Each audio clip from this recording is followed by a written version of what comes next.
Hello বন্ধুরা, welcome to my channel স্বপ্নের শিশুয়ালয়। আমি চলে এসেছি আপনাদের জন্য আরেকটি ভিডিও নিয়ে। আপনাদের অনুরোধে খাতা সম্পর্কে আলোচনা করতে বলেছিলেন, সেই জন্য আমি খাতাগুলো আলোচনা করে খাতাগুলো আপনাদের ভিডিও করেছি এবং আপনারা আমার প্লে লিস্টে চলে যাবেন, গেলে আপনারা রেজিস্টারের সকল খাতাগুলো দেখতে পাবেন। তাহলে এটা হচ্ছে আমাদের সরকারি দপ্তর থেকে পাওয়া 7 নাম্বার রেজিস্টার, পশ্চিমবঙ্গ সরকারের দেওয়া সুসংহত শিশু বিকাশ সেবা প্রকল্পের ষান্মাসিক ভিটামিন এ বিতরণ। 7 নম্বর খাতা হচ্ছে ষান্মাসিক ভিটামিন এ বিতরণ। তার মানে কি, প্রতি 6 মাস অন্তর ভিটামিন এ বিতরণ। তাহলে আপনারা এখানে জেলার নাম লিখবেন, আইসিডিএস প্রকল্পের নাম লিখবেন, সেক্টরের নাম লিখবেন, গ্রামের নাম লিখবেন, অঙ্গনওয়াড়ি কেন্দ্রের নাম লিখবেন, অঙ্গনওয়াড়ি কর্মীর নাম লিখবেন এবং সহায়িকার নাম লিখবেন এবং পাশে কোড নাম্বারগুলো বসিয়ে দেবেন। চলে এলাম ভিতরের পৃষ্ঠায় ভিটামিন এর বিবরণ। দ্বিতীয় মাত্রা থেকে হামের টিকা 10 মাসে 9 মাসের পর নেওয়ার পর 9 থেকে 10 মাসে নেওয়ার পরে যখনই আপনি সেই সঙ্গে আপনি ভিটামিন এ তেল পেয়ে যাচ্ছেন, প্রত্যেকটা বাচ্চা পাচ্ছে। তারপর কি হচ্ছে, 6 মাস পর পর খাওয়াতে হবে ভিটামিন তেলটা। তাহলে এখানে দ্বিতীয় মাত্রা থেকে শুরু করা হয়েছে এই খাতায়। তাহলে স্থায়ী ও অস্থায়ী বাসিন্দাদের বিস্তারিত বিবরণের জন্য আলাদা পৃষ্ঠা ব্যবহার করুন। আপনি সুবিধার্থে স্থায়ীদের জন্য আলাদা পৃষ্ঠা করবেন, অস্থায়ীদের জন্য আলাদা পৃষ্ঠা করবেন। তাহলে একে কি, ক্রমিক সংখ্যা। এখানে শিশুর ক্রমিক সংখ্যা মনে করুন 1। পরিবারের মধ্যে ক্রমিক সংখ্যা, সার্ভে রেজিস্টার অনুযায়ী পরিবারের ক্রমিক সংখ্যা লিখবেন। আর 3 হচ্ছে পরিবারের মধ্যে শিশুর ক্রমিক সংখ্যা, সেই শিশুটি পরিবারের মধ্যে কত নাম্বার এখানে লিখবেন।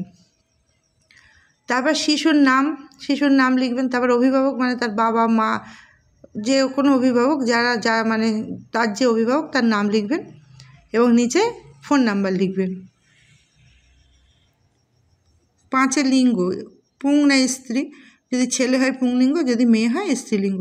জন্ম তারিখ বসাবেন শিশুর যে জন্ম তারিখ বসিয়ে দেবেন এখানে। তারপর সাথে দ্বিতীয় মাত্রার ক্ষেত্রে দেখুন, উপরের সারিতে নির্ধারিত মাসের নাম আর নিচের সারি ভিটামিন এ দেওয়ার তারিখ। আর ভিটামিন এর আগে যদি কৃমির ওষুধ দেওয়া হয়ে থাকে তাহলে নিচের সারিতে টিক চিহ্ন দিন।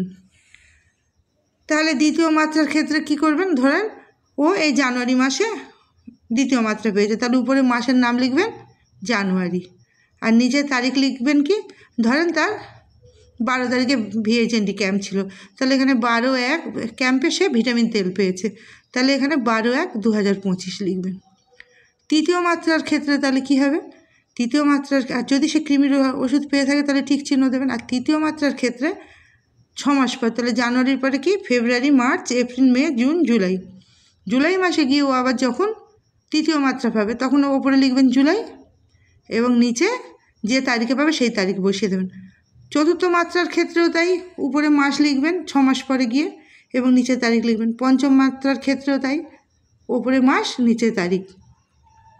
ষষ্ঠ মাত্রার ক্ষেত্রেও তাই, উপরে মাস নিচে তারিখ। সপ্তম মাত্রার ক্ষেত্রেও তাই, অষ্টম মাত্রার ক্ষেত্রেও তাই এবং নবম মাত্রার ক্ষেত্রেও তাই। প্রত্যেক ক্ষেত্রে আপনি কি করবেন, উপরে মাসের নামটা লিখবেন 6 মাস পর পর। আপনি সুবিধার্থে বাচ্চার জন্ম তারিখ ধরে 6 মাস পর পর যে মাস হবে সেটা লিখে রাখবেন আর যেদিন করে পাবেন নিচে বসিয়ে দেবেন, তাতে আপনার সুবিধা হবে। আর যদি কৃমির ওষুধ পায় তাহলে কি করবেন, ওই যে তারিখে পেলো তার আগে যদি কৃমির ওষুধ পেয়ে থাকে তাহলে একটা করে টিক চিহ্ন দিয়ে রাখবেন। মনে করুন ও এই জুলাই মাসে কৃমির ওষুধ আগে ভিটামিন খাওয়ার আগে ও ভিটামিন তেল খাওয়ার আগে ও কৃমির ওষুধ পেয়েছে, তাহলে ওর পাশে একটা ছোটো করে টিক দিয়ে রেখে দেবেন। এইভাবে প্রত্যেকটা কমপ্লিট করবেন।